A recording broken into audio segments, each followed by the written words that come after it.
আজকে কথা বলবো ত্রিকোণমিতি থেকে একই বছরে দুইবার রিপিট হওয়া একটা কোয়েশ্চেন নিয়ে। এই কোয়েশ্চেনটা দেখতে দুইবার দুই রকম ছিল। এখন যে কোয়েশ্চেনটা দেখবো সেটা একটু দেখতে কমপ্লেক্স হইতে পারে।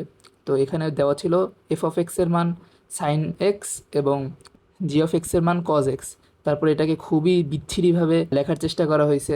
অ্যান্ড শেষে আমাদের প্রমাণ করতে বলছে কজ আলফা প্লাস বিটা এর মান হচ্ছে A square minus B square divided by A square plus B square. শুরুতেই আমরা ফাংশনগুলোকে ভাঙার চেষ্টা করব।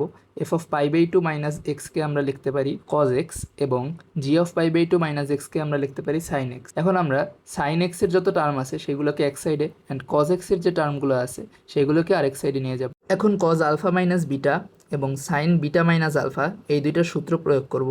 সূত্র প্রয়োগ করলে আমরা পাইলাম two A sine alpha plus beta by two sine beta minus alpha by two is equal to B cos alpha plus beta by two sine beta minus alpha by two.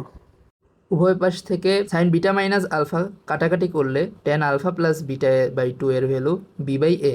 এখান থেকে আমরা সহজেই কস টু থিটা সমান সমান one minus tan square theta divided by one plus tan square theta এই সূত্র use করে আমরা কজ আলফা প্লাস বিটা এর ভ্যালু পেয়ে যাব A square minus B square divided by A square plus B square.